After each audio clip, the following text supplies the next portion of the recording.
Assalamualaikum warahmatullahi wabarakatuh.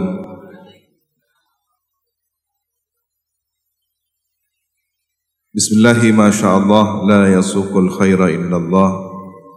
Bismillahi ma sya'allah la yasrifus su'a illallah. Bismillahi ma sya'allah ma kana min ni'matin faminallah. Bismillahi ma sya'allah la hawla wa la quwwata illa billahil aliyyil azim. Alhamdulillahi rabbil alamin, hamdan nashkuruhu bil lisan wa nashkuruhu bil janan, thumma nashkuruhu bil arkan. Allahumma salli ala sayyidina Muhammad al-fatih lima ughliq wal khatim lima sabaq, nasiril haqqi bil haqq wal hadi ila siratikal mustaqim, wa ala alihi wa sahbihi haqqa qadrihi wa miqdarihi al-azim. Amma ba'du. Yang kami muliakan, kami hormati para alim, para kiai, tokoh agama, tokoh masyarakat, pengurus takmir Masjid Al-Fatih, seluruh pengurus Nurul Hayat,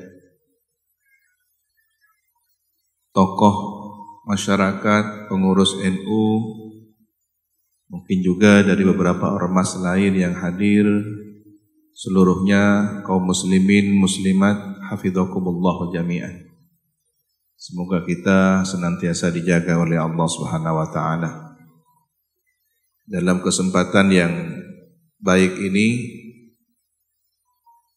di tempat yang baik, bersama orang-orang baik, kita berhusnudzon pada Allah Subhanahu wa taala bahwa kita sedang dibimbing untuk tetap berada dalam kebaikan.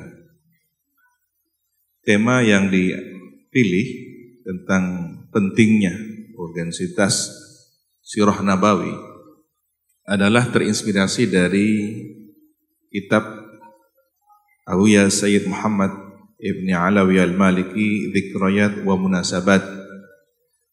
Dalam kitab beliau ada satu bab yang menjelaskan tentang Al-Inayah bis Sirah An-Nabawiyah, perhatian terhadap Sirah Nabawi.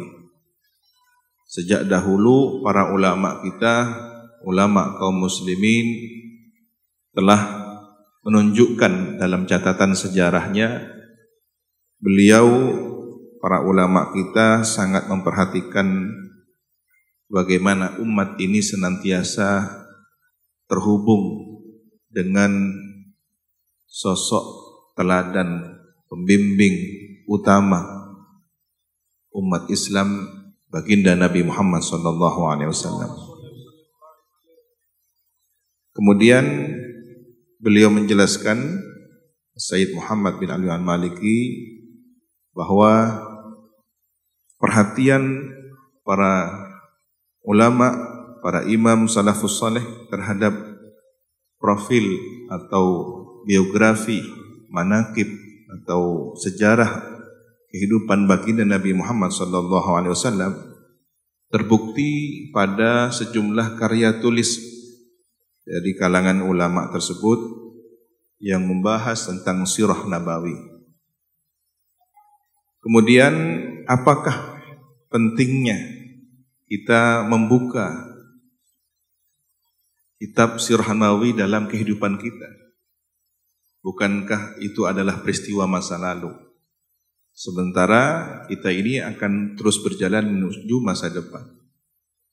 Mungkin ada pertanyaan, apakah kita tidak setback, tidak mundur ke belakang? Disinilah butuh kecerdasan cara berpikir ulama kita, bagaimana menggali kearifan masa lalu untuk menghadapi problematika masa depan. Ketika seseorang tidak punya bekal kecerdasan ulama, tidak mengaji kepada orang yang diamanahi ilmu oleh Allah, dia langsung buka, dia langsung membaca, bahkan Quran, bahkan hadis, maka hampir dipastikan setback. Maka hampir dipastikan dia mundur ke belakang. Kenapa? Tekstual. akan terjebak pada hal-hal yang tertulis secara tekstual. Tidak ada spirit maknawi bahwa kita tidak harus demikian, tapi harus bertahan dalam kehidupan hari ini dengan semangat kearifan masa lalu. Boleh jadi tidak akan ada bangunan seperti yang kita lihat seperti di depan mata kita hari ini. Kenapa? Jika melihat sirah Nabawi hanya tampilan luarnya saja, maka pilar-pilar beton ini akan diganti pelepah-pelepah atau kayu-kayu kurma. Bahkan lantainya akan dikembalikan menjadi lantai pasir.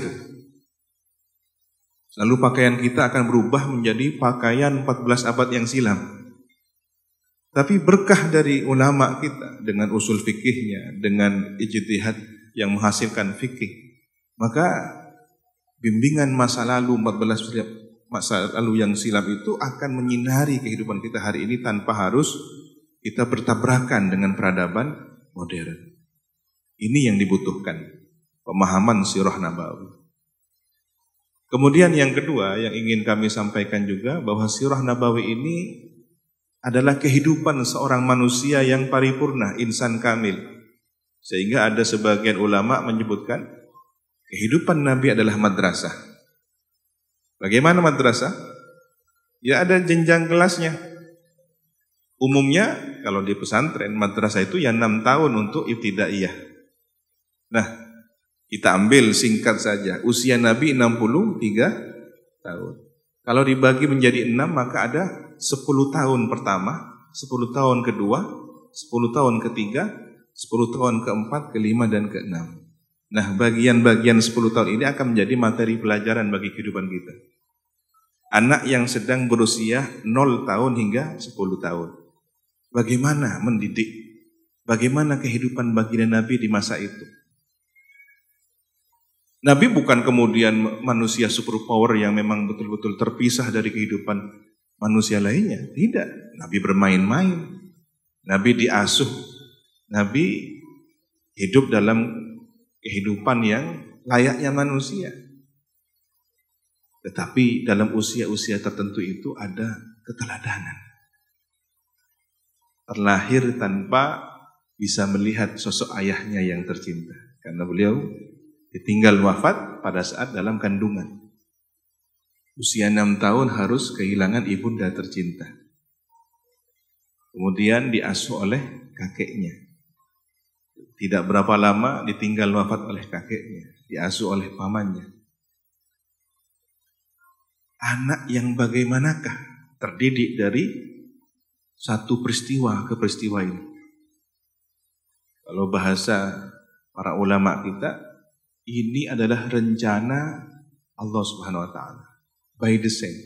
Ini adalah skenario, ada sutradaranya. Memang akan terpilih bahwa perjalanan hidup Nabi terdidik langsung oleh Allah Subhanahu wa taala. Sehingga di kemudian hari tidak ada orang yang kemudian mengatakan, oh Muhammad ini menjadi orang hebat karena pamannya, karena kakeknya, karena ayahnya, karena ibunya. Tidak.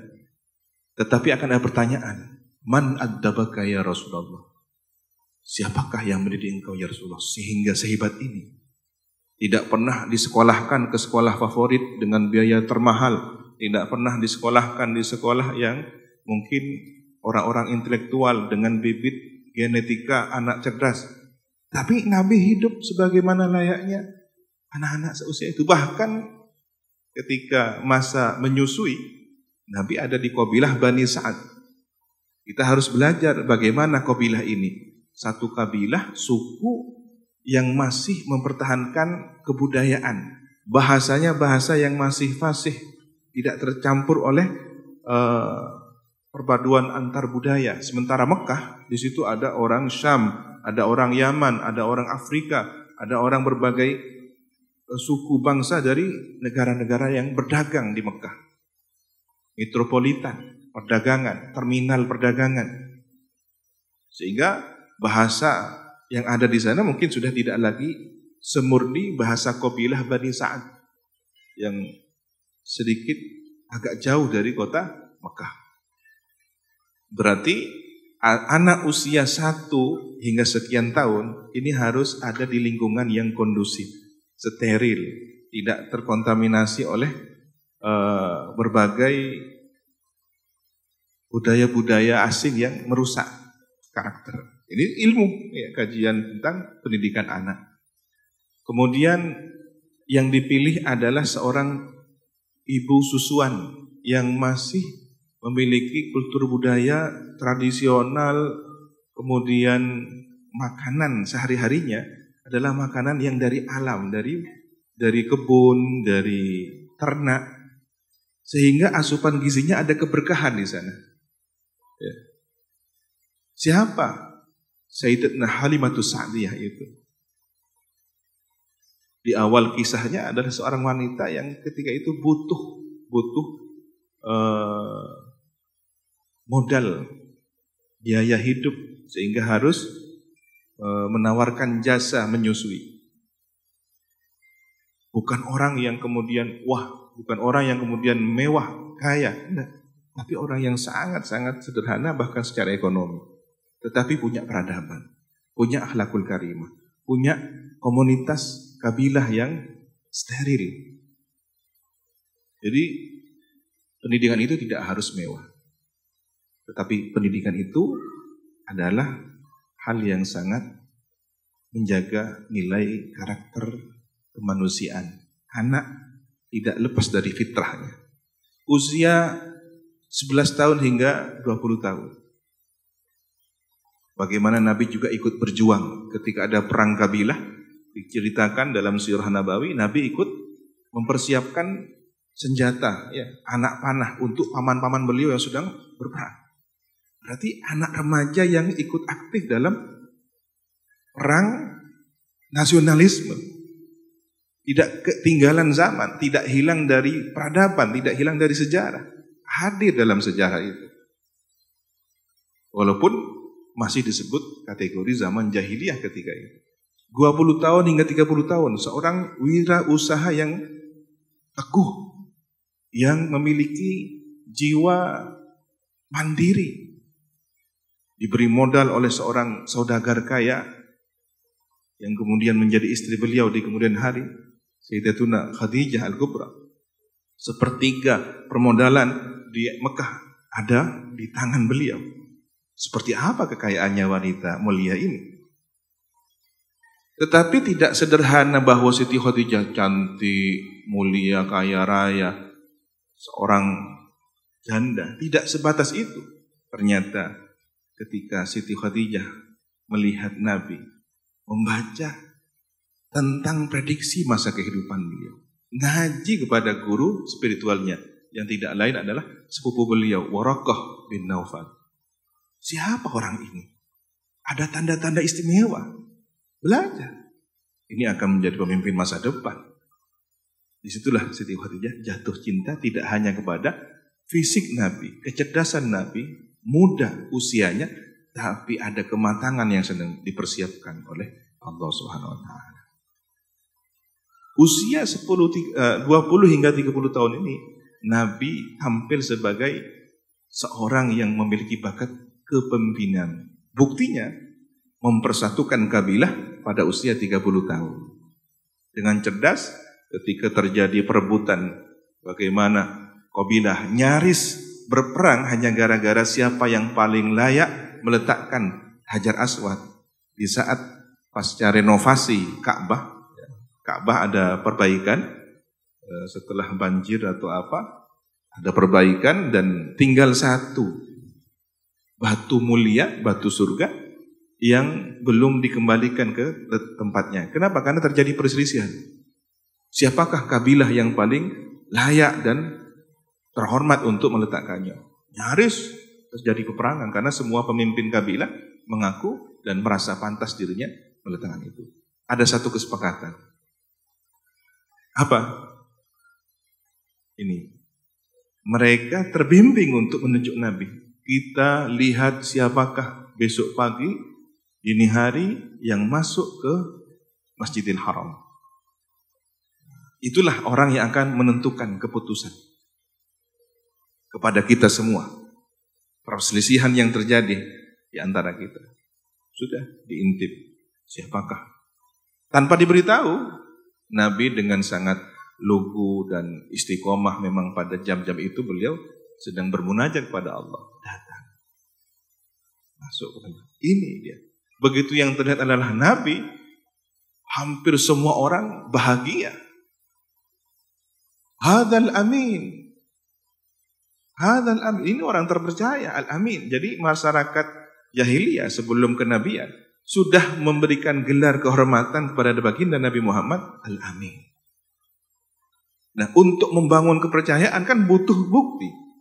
Bagaimana seorang Sayyidina Muhammad ibni Abdillah digelari al-amin sebelum kenabian, sebelum kerasulan. Berarti kan ada satu keteladanan yang diberikan. Menjadi pemimpin harus dimulai dari membangun kepercayaan. Bagaimana dia akan menjadi pemimpin kalau sebelumnya orang yang tidak menunjukkan sosok yang berintegrasi moralitas. Nah, ini yang kita jadikan referensi dalam kehidupan masa kini dan masa yang akan datang. Pemimpin, baik itu pemimpin di daerah kita, pemimpin lokal, pemimpin nasional, pemimpin internasional, harus punya referensi sirah nabawi. Setidaknya sekian persen dari 100% insan kamil, yang tidak mungkin lahir sosok insan kamil lagi di masa-masa hari ini, tidak ya. Tapi sudah mungkin 70%, 60%, 50%.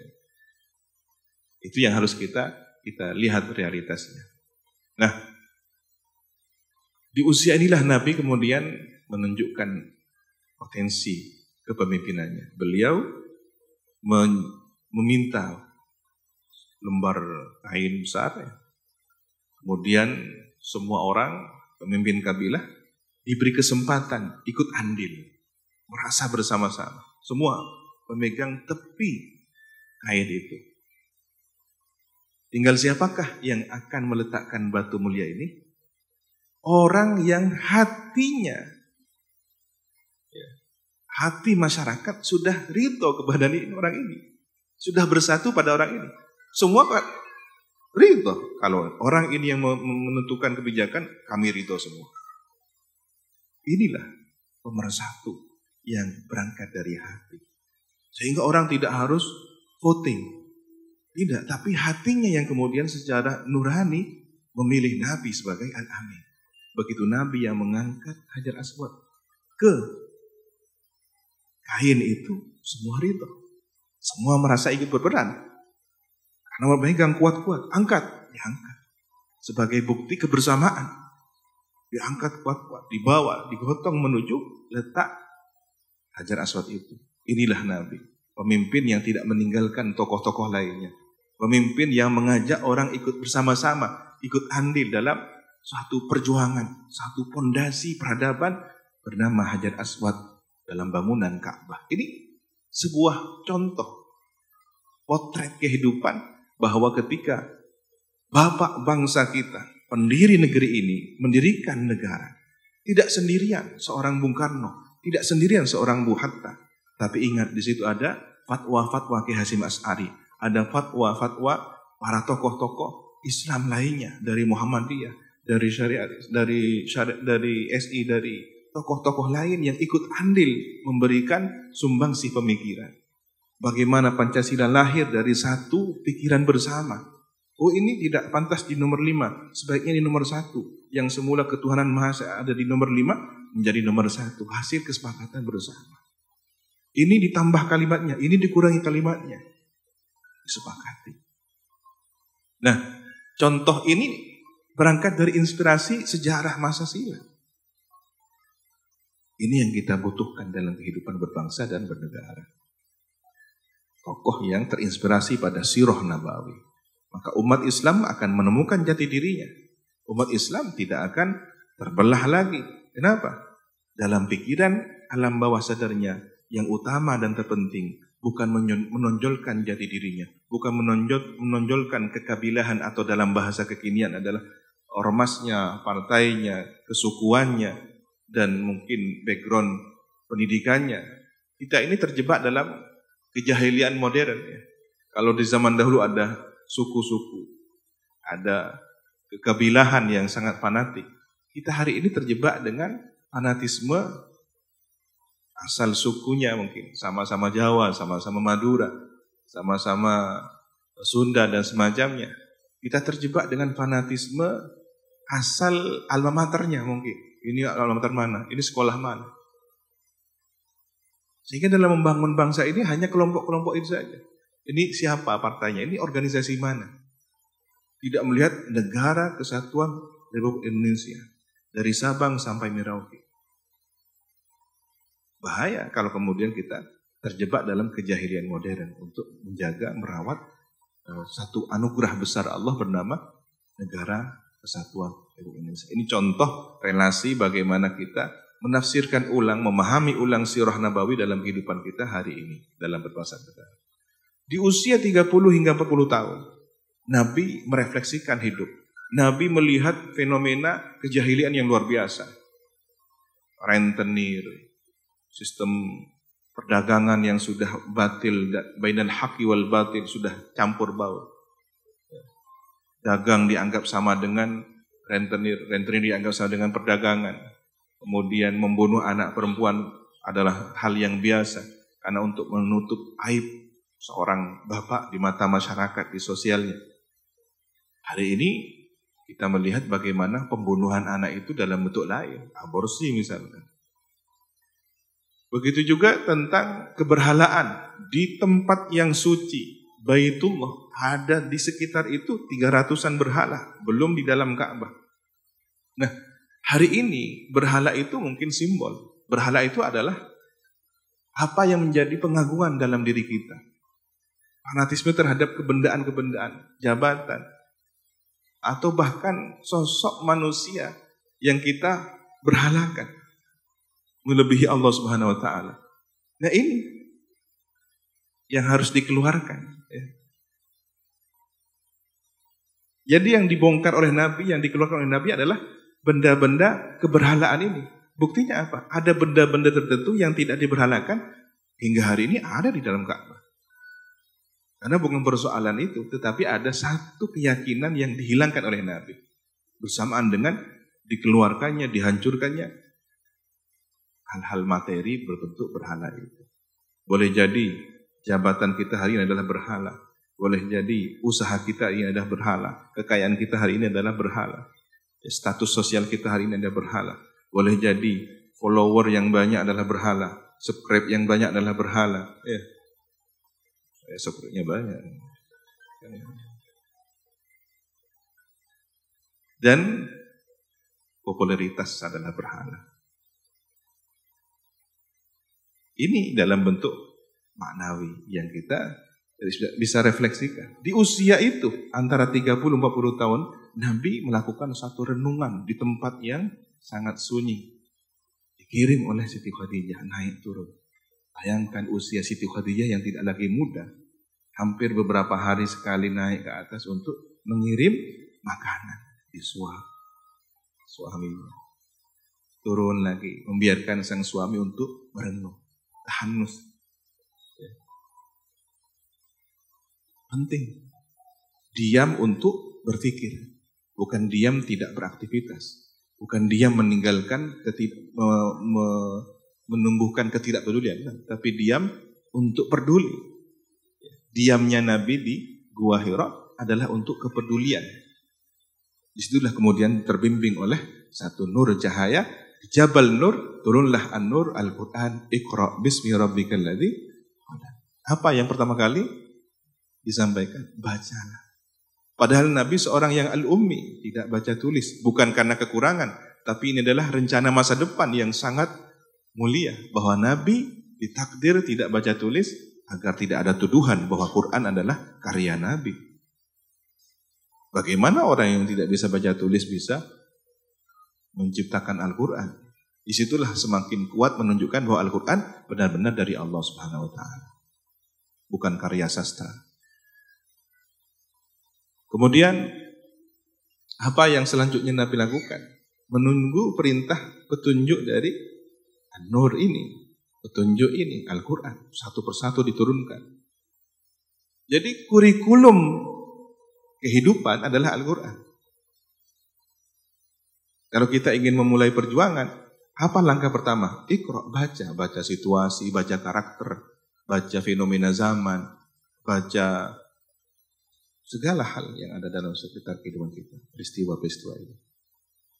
Tapi jangan lupa, bukan dengan kecerdasannya, bukan dengan intelektualnya, bukan dengan akalnya semata, tapi bismi rabbikal ladzi khalaq. Ada spiritualitas, ada satu keterhubungan virtual, ya kalau dengan manusia adalah horizontal, tapi vertikalnya kepada Allah Subhanahu wa taala. Vertikal ini spiritualitas.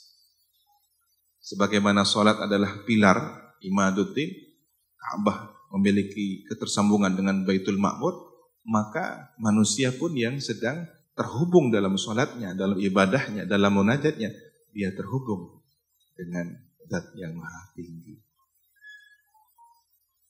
Perjuangan tanpa spiritualitas ya kosong. Negeri ini tidak akan berkah kalau tidak ada spiritualitas para ulama. Ada Ansar di sini yang punya sejarah masa lalu. Bagaimana Hizbullah Sabilillah. Bagaimana kemudian negeri ini merdeka. Jangan hilang, jangan hapus sejarah itu. Nah, kita kembali lagi. Dari usia 40-50 tahun, Nabi menjadi seorang panglima perang. Nabi menjadi seorang pemimpin negara. Pemimpin peradaban. 50 hingga 60 tahun, penyempurnaan undang-undang. Jadi undang-undang syariat di bagian akhir dari kehidupan Nabi. Apa yang dibangun pertama kali? Moralitas, keteladanan, akhlak. Dengan tahapan-tahapan itu. Pada usia 40 hingga 50 adalah tauhid, ketauhidan. Setelah Iqra bismi rabbikal ladzi khalaq, turunlah kurikulum Qul huwallahu ahad dan ayat-ayat pendek yang ada di juz 30. Itu adalah kurikulum Mekah yang disebut dengan surah Mekkiyah. Maka sirah Nabawi harus menjadi pilar kehidupan umat ini agar umat ini kembali menuju kepada kejayaannya. Dan ulama kita dengan cerdas. Andaikan sirah Nabawi diseminarkan, dibaca dengan serius, tidak semua orang bisa menikmati. Maka menjadi prosa-prosa yang indah. Dibuatlah dalam bentuk maulid Nabi. Sehingga dibaca dengan penuh keindahan, penuh ekspresi seni, jiwa yang larut menghayatinya. Menyambut kelahiran Nabi dengan ekspresi kegembiraan, berdiri. Bukan kemudian berdiri mahallul qiyam itu wajib, tapi sebagai orang yang punya cita rasa dzauq, maka seharusnya dia berdiri ekspresi penghormatan. Sebagaimana kita menghormat orang-orang mulia dalam kehidupan kita sehari-hari. Ada ayah, ibunda kita datang, kita berdiri mencium tangannya. Ada guru kita berdiri menghormatnya, mempersilahkan masuk. Ada tamu datang, kita berdiri untuk menghaturi masuk ke rumah kita. Maka ketika kita membaca, mengekspresikan perasaan itu, Nabi lahir kehidupan dimensi dunia ini, kita berdiri, mengenang itu. Kita berdiri, mengingat sejarah itu. Sosok manusia yang akan menjadi teladan selama kehidupannya. 63 tahun, menjadi madrasah universal. Insan kamil. Semoga ini menjadi satu inspirasi bagi kehidupan kita di masa yang akan datang, terutama dalam kehidupan berbangsa dan bernegara. Al-afwa minkum, ihdinas siratal mustaqim. Mungkin bisa dilanjut dengan tanya jawab, dialog. Monggo. Assalamualaikum warahmatullahi wabarakatuh. Ada beberapa hal yang saya ingin tanyakan. Yang sekarang lagi viral di medsos, seorang alim juga, Profesor Buya Syakur.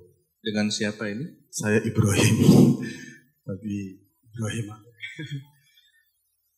Karena kita orang awam, Kiai, jadi di medsos itu sangat banyak sekali, sehingga muncul problematika yang baru bagi kita tentang wawasan sejarah. Walaupun kontroversi, tapi bagaimana pencerahan bagi kita saat ini karena memang linear dengan hubungannya urgensitas Sirah Nabawi. Di sana disebutkan bahwajanya Sayyidah Khadijah perlu dipertanyakan agamanya terkait Buya Syakur yang ini, karena satu hal yang ditekankan di sana, Sayyidah Khadijah tidak mau dipoligami, sehingga beliau mengatakan, saya tidak akan mengklaim bagaimana apa agamanya Sayyidah Khadijah, tapi salah satu cirinya orang Yahudi itu tidak mau dipoligami kalau melihat video yang beredar seperti itu. Sehingga kita yang memang sudah cinta kepada Ahlul Bait dan lain sebagainya itu mengambang. Walaupun kita yakin beliau adalah orang yang mulia, apalagi dengan istrinya beliau. Kemudian ada statement yang lebih parah lagi, bahwa kalimat la ilaha illallah itu bukan kalimat untuk masuk surga, tetapi kalimat persatuan. Padahal di dalam hadis sudah dijelaskan, mangkana akhiru kalamihi la ilaha illallah dakhalal jannah. Ini kita sebagai masyarakat awam yang sehariannya sudah yakin dengan hal seperti itu, dengan adanya medsos itu, merasa risih. Tapi di sisi lain beliau juga seorang akademisi, intelektual, juga alim kalau dilihat dari biografinya, juga kuliah di luar negeri, sampai S3, sampai profesor, seperti itu. Jadi banyak hal. Yang terakhir, seperti yang diceritakan juga, bahwa Sayyidah Fatimah itu meninggal di Sedo, digencat oleh pintu, oleh seorang para sahabat, sehingga memunculkan apakah beliau itu Syiah apa lain sebagainya. Dari hal ini mungkin kita bersama supaya mendapat pencerahan, karena ini saudara Buya, bagaimana kita menyikapi seperti itu, atau adakah organisasi yang lain untuk menegur beliau atau bagaimana? Ngapunten. Assalamualaikum warahmatullahi wabarakatuh. Menempatkan diri ketika melihat fenomena semacam ini, ada tokoh yang dimunculkan oleh media sehingga terkenal dengan basic akademik, dengan berbagai gelar yang diraih, tetapi statementnya tidak sama dengan mayoritas umat Islam. Pertama, ketika kita sadar dan mengakui bahwa kita adalah orang awam, kalau saya pribadi begini, bahwa pengetahuan yang saya terima hari ini adalah dari guru saya. Referensi, kitab, kecintaan yang ada dalam bayangan kita adalah guru kita. Ketika ada orang lain dengan gelar akademiknya berderet-deret, bahwa pedoman kita adalah guru kita. Allah mentakdirkan kita ini menjadi orang yang berislam berkat dari guru kita. Ini yang pertama. Yang kedua, pendapat mayoritas. Jumhur ulama. Ada jaminan dari Allah bahwa kaum muslimin tidak akan tersesat. Bagaimana pendapat-pendapat satu orang ini ketika tidak sama dengan pendapat mayoritas? Apakah gara-gara satu orang kita kemudian akan menghilangkan pendapatnya Imam As-Suyuti, Imam Al-Haramain, Imam Syafi'i, semua pendapat-pendapat dari berbagai peradaban kurun waktu itu, dari kalangan Ahlus Sunnah wal Jamaah, muhadditsin, ya. Apakah kita akan menghapus Imam Bukhari dalam catatan sejarah, Imam Muslim, sehingga meragukan sosok sahabat yang bernama Abu Hurairah, dituduh fiktif misalnya? Kalau itu tidak ada dalam tradisi kita, tidak ada dalam tradisi Ahlus Sunnah wal Jamaah, sudah semakin terang benderang. Siapa orang ini, apa pikirannya? Ketika sudah tidak sama, maka kita punya satu jawaban. Ini dia. Sampai di sini, saya tidak perlu ikut Anda. Saya dibimbing oleh orang yang saya yakini kebenarannya. Allah tidak akan menyesatkan jumlah mayoritas ini. Ada janji hadis sawadul a'dham, ya, dijaga oleh Allah, yang disebut dengan al-firqatun najiyah, kelompok yang selamat. tanpa ada satu rekayasa, propaganda. Umat ini sejak berkurun waktu, berabad-abad, sudah memilih 4 madhab. Imam Abu Hanifah, Imam Malik, Imam Syafi'i, Imam Ahmad bin Hanbal dalam fikihnya, kemudian Abu Hasan al-Ash'ari, Abu Mansur al-Maturidi dalam berakidah. Ini seleksi alam. Kalau tiba-tiba ada satu kitab baru, ada ulama, tokoh baru yang kemudian nyeleneh dari pendapat umum, ini ujian bagi keislaman kita, keberislaman kita. Ini ujian bagi kesetiaan kita kepada ajaran guru-guru kita. Luluskah ataukah ikut tercebur? Ya, mudah-mudahan kita selamat. Saya tidak akan fokus kepada siapa beliau itu, tapi kalau Anda ingin tahu, pelajari di mana beliau sekolah, siapa gurunya, bagaimana proses kreatif belajarnya, itu akan ada kesimpulan-kesimpulan. Apa saja yang sudah masuk dalam pikiran beliau, sehingga ucapannya pun dapat kita tebak, nanti ke sana, ke arah sana. Tidak ada dalam referensi Ahlus Sunnah Jamaah yang kemudian mempertanyakan sosok Abu Hurairah, menceritakan kisah Siti Sayyidatuna Fatimah Az-Zahra digencet pintu. Kecuali itu adalah referensi dari kelompok lain di luar Ahlus Sunnah wal Jamaah. Apalagi mempertanyakan status nasab Siti Khadijah, menimbulkan keraguan-raguan, menciptakan sosok yang dipertanyakan kembali. Seharusnya kita mempelajari sirah Nabawi itu menambah iman, ngaji tambah iman, kok ngaji tambah bingung. Ini kan sudah tanda, Allah tunjukkan.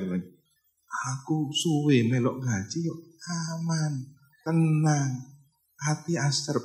Dosa iki melok wong iki kok malah bulet. Itu sudah dilalah, kok sudah Allah tunjukkan gitu. Tapi ketika Anda seorang yang berilmu, Anda seorang akademisi, kitab dengan kitab, balas. Argumentasi dengan argumentasi, referensi Anda tunjukkan. Debat dengan debat, dalil, argumentasi. Ketika Anda orang yang tidak pada level itu, wis manut kiai ku ae wis manut ulama, sehingga aku yakin. Selesai sampai di situ. Tenang insya Allah. Jangan tolak-tolak. Iman ini tidak akan berhenti diuji sampai kita selesai dalam kehidupan dunia. Orang yang mengatakan iman, saya beriman kepada Allah, pasti akan diuji. Nah, ujian itu semakin hebat level kelulusannya ketika semakin buram. Ya. Ada multiple choice, ada pilihan ganda, ada pertanyaan dengan jawaban A, B, C, D. Tapi kalau kemudian pilihannya hanya 2, ya, coba jawab benar atau salah. Ya gampang, salah, benar, dicawang aja begitu. Tapi ketika ada 4 pilihan mirip, ini menjebak sekali. Begitulah dalam kehidupan kita. Kok koyo ketok alim wong iki ya. Jenenge buyah maneh. Pintar dalil. Bener tak? Ya semakin sulit. Di situ ada kelulusan yang semakin berprestasi. Ya, mudah-mudahan kita lulus dari ujian ini. Ya. Tidak akan terhenti. Ada lagi. Ini hilang, akan ada lagi. Satunya hilang, ada lagi. Ya. Terus begitu. Umat akan diuji. Siapakah yang benar-benar imannya 24 karat. Semoga kita ditetapkan. Tsabbitna ala dinil Islam. Ya muqallibal qulub, tsabbit qulubana ala dinik. Ya musabbital qulub, tsabbit qulub ala dinik. Jadi sudah bolak-balik, sudah menjadi tetap. Yang sudah tetap, semoga tetap gitu. Doa kepada Allah, mohon kepada Allah. Mohon maaf sebelumnya Kiai, ini ada titipan doa dari titipan pertanyaan dari jemaah akhwat, dan mohon maaf mungkin ini keluar dari tema. Pertanyaannya, waktu hari Jumat seorang laki-laki tidak bisa ke masjid karena pusing. Kalau sudah sembuh pusingnya, apa bisa diganti sholat duhur atau tetap sholat Jumat? Terima kasih. Wassalamualaikum warahmatullahi wabarakatuh. Ya kalau pusingnya masih nututi sholat Jumat dan sudah selesai pusingnya ya sholat Jumat. Kalau pusingnya sembuh jam 2, tate sholat Jumat harus opo. Dewian. Jadi Jumat itu ada syaratnya. Ya. Kemudian ada waktunya juga. Ya. Kalau sendirian ya berat sholat duhur. Yang bagi yang utur sholat duhur. Sakit sholat duhur. Bahkan mambu berambang itu utur ya. Utur untuk sholat Jumat. Makan bawang sampai baunya seperti itu. Jangan hadir ketika akan mengganggu mengusik jamaah yang sholat duhur. Bukan kemudian, wah kita tepat lagi bonus.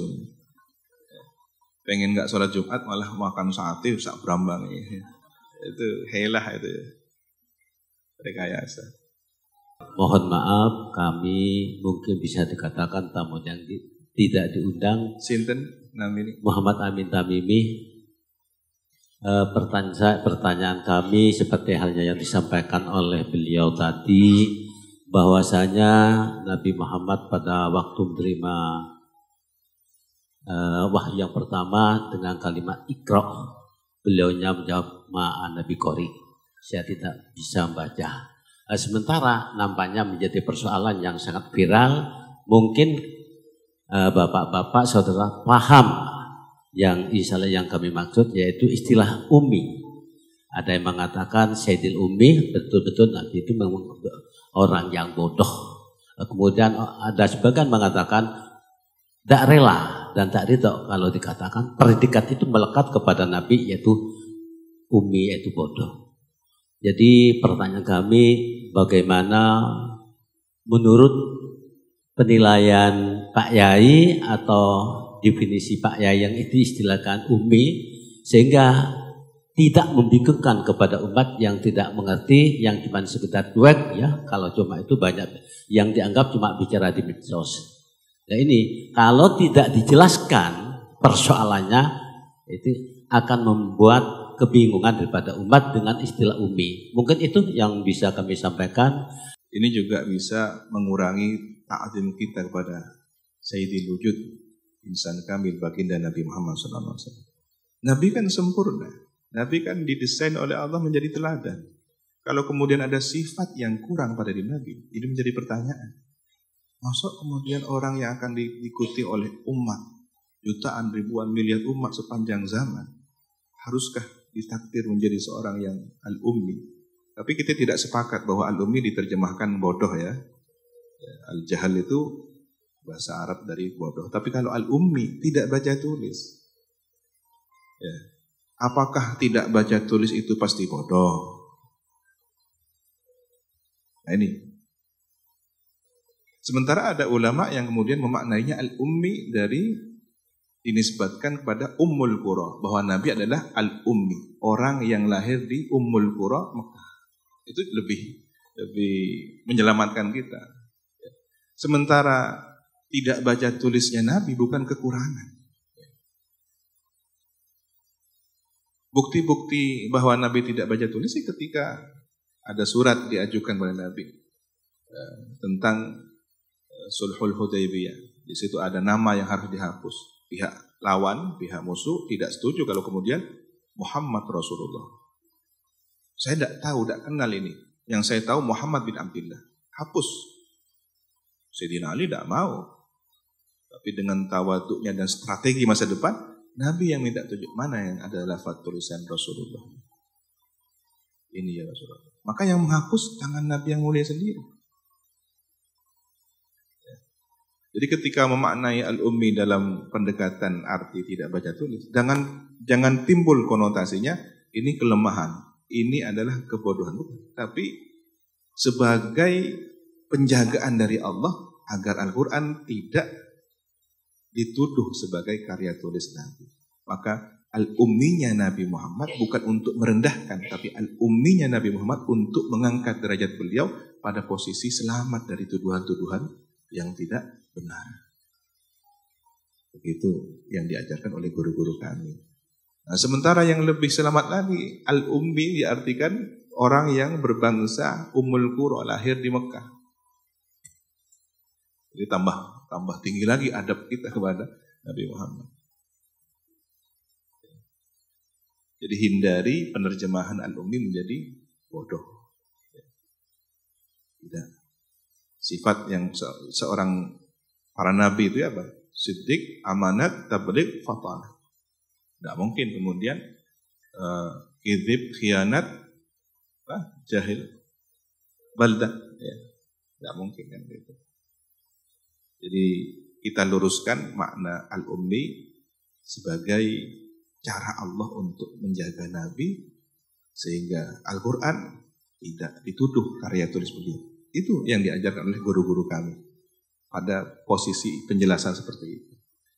Jangan tergiring pikiran kita menerjemahkan suatu kekurangan, hal yang negatif, hal yang minus, hal yang mengurangi kesempurnaan insan kamilnya baginda Nabi Muhammad SAW.